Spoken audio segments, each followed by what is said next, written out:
Alright, y'all, the MMA Guru made a video last night where he claims that Sean O'Malley was robbed by Merab at UFC 306, and he makes the claim that Sean O'Malley should have won the fight based on rounds 1, 3, and 5.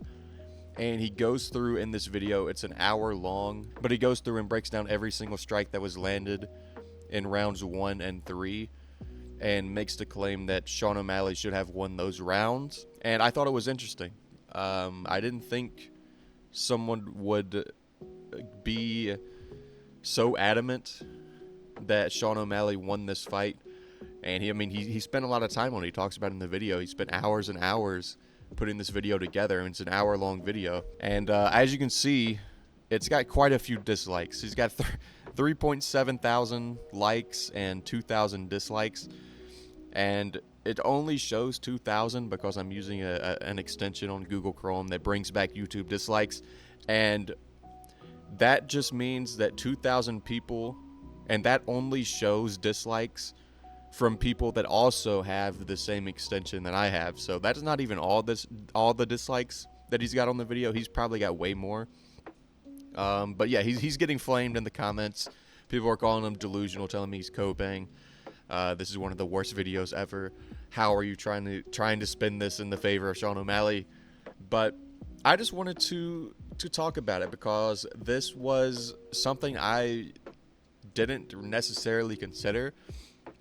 You know, scoring it live, when the fight ended, I said Merab wins 48-47 based on rounds 3 and 5 going to Sean O'Malley based on damage. And two of the judges agreed with me. Two of them gave it 48-47, the other 49-46. So one thing I want to say is the 5-0 domination that people were talking about just didn't happen. Merab did not win all 5 rounds. Just delusion. That's delusion. There's delusion on both sides, in my opinion.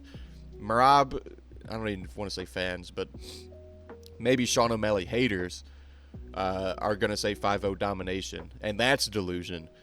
But at the same time, I thought giving the fight to O'Malley and saying he was robbed was also delusion from that side. So it kind of goes both ways. I'm a little sick. Sorry, my voice is kind of fucked up. But I wanted to talk about it, and I wanted to see what you guys thought.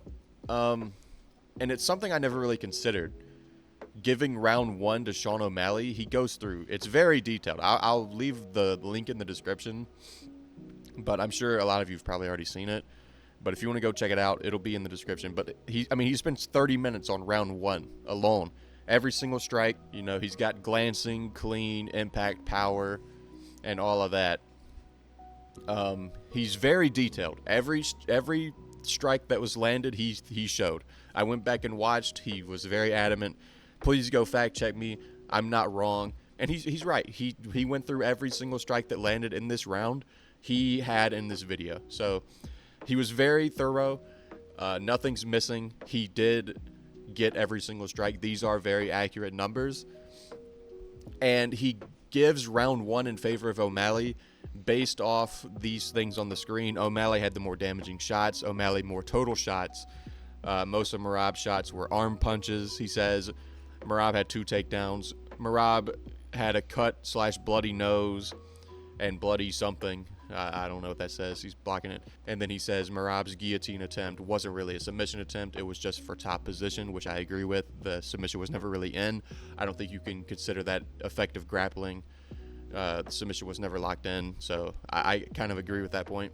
And also, he's got a point. Merab was bleeding from the lip. He was bleeding from the nose. O'Malley did land the damaging shots. But the thing he's leaving out is he's got a separate category right here. Knees to the thigh on Merab's side. It's separate from the others. He landed 9 knees to the thigh. And I thought it was funny because I do agree. And I'm sure most people agree, right? Merab isn't the most exciting fighter. It's not an insane thing to say. I think a lot of people consider Merab's style boring. I don't think I'm spreading new information here. But I mean, putting knees to the thigh in its own separate category is a little insane, and it's a little bit of cope. To just kind of, what's the word? Geez, man, I didn't pay attention in English. What's the word I'm looking for? He's like discrediting the strikes, the knees to the thigh, which do hurt. Like, they do hurt. If you've ever competed and you've gotten knee to the thigh over and over again, it does like wear you down. It's similar to like a calf kick, but not as effective. But it does limit your mobility if you get hit with them over and over again like that. So I think to completely discredit them and put them in their own separate category is kind of insane. But, you know, I get it.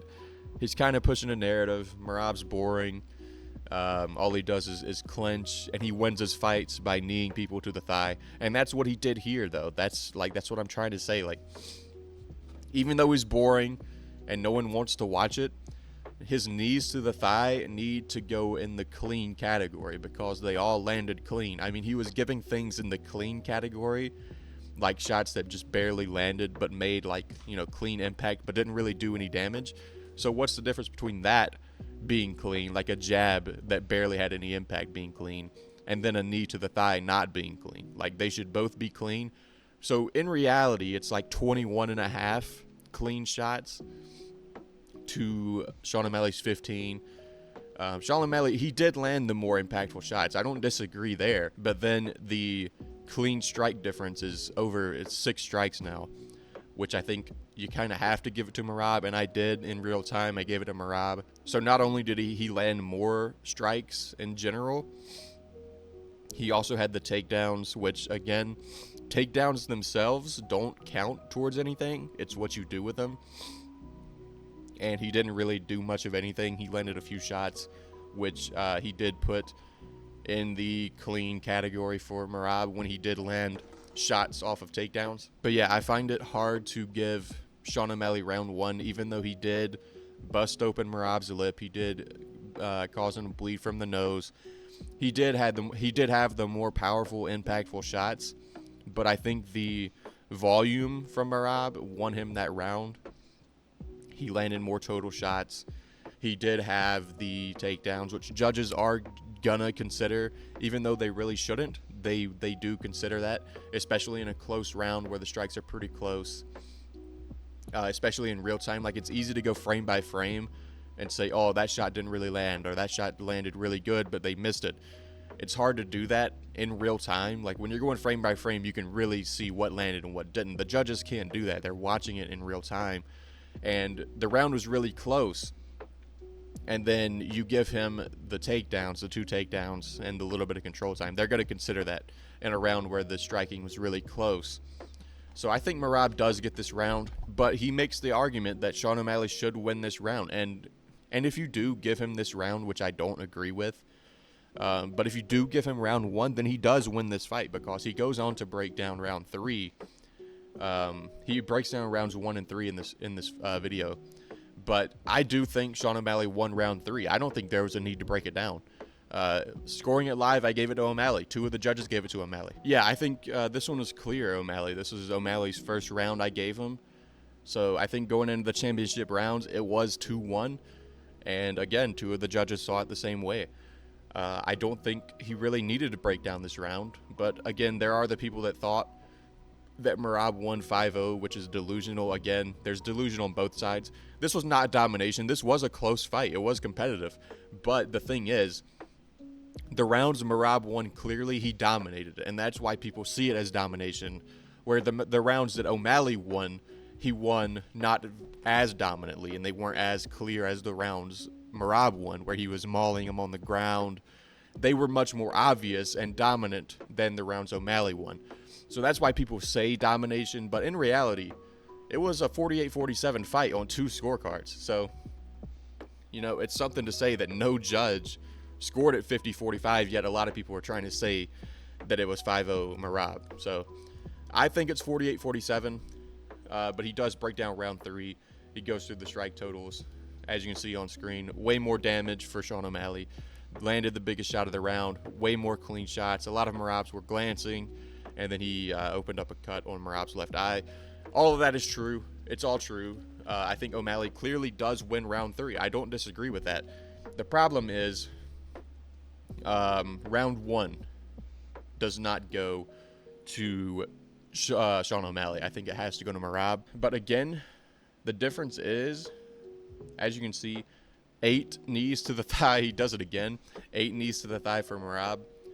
So again, he does technically land more clean shots, but the difference between this round and round 1 is that Sean O'Malley did not get taken down twice and beat on the ground like he did in round 1, although he didn't get beat on that badly. And O'Malley landed way more clean, like powerful, impactful shots than he did in round 1. So I think this one does go to O'Malley. I scored it to O'Malley live. So I agree with this one. But it's round 1 that I think is the hard one to give O'Malley. Like, I don't know, you're kind of reaching at straws, but I just wanted to talk about it and see what everybody thought about Sean O'Malley potentially getting robbed, according to some people. Like, I don't know. It's just funny considering, like, you know, immediately after the fight, Sean O'Malley, he knows he's losing the belt. He's clapping before Bruce Buffer even announces, and everyone on Twitter knew that Merab won. Everyone watching kind of knew Merab was going to win. But now you look back, it's like, well, it's closer than a lot of people think. And now you have people making the argument that maybe he was robbed, which, again, I don't agree with. But I do think he was not dominated. I think that narrative has to go. This was not domination. Again, it's the rounds Merab won, he did dominate clearly, 2 and 4. And then the round Sean O'Malley won, it wasn't nearly as dominant, you know, like he wasn't knocking down Merab, he wasn't stunning him, he wasn't wobbling him, but he still did win those rounds. Whereas when Merab would win a round, he would be on top of O'Malley, landing shots over and over again, and just dominating him with the wrestling. It's easier to look more dominant with wrestling than it is with striking, especially if you're not, like, knocking people down. But yeah, I just want to see what y'all thought. I figured I would talk about it because there's no UFC this weekend, so I've got nothing else to do. Again, I thought 48-47 O'Malley was the right, I thought 48-47 Merab was the right scorecard. But do you think the MMA Guru has a point? Do you think Sean O'Malley actually should have won at UFC 306? Or do you think Merab was the rightful winner? Let me know what you guys think, and I will see you next time.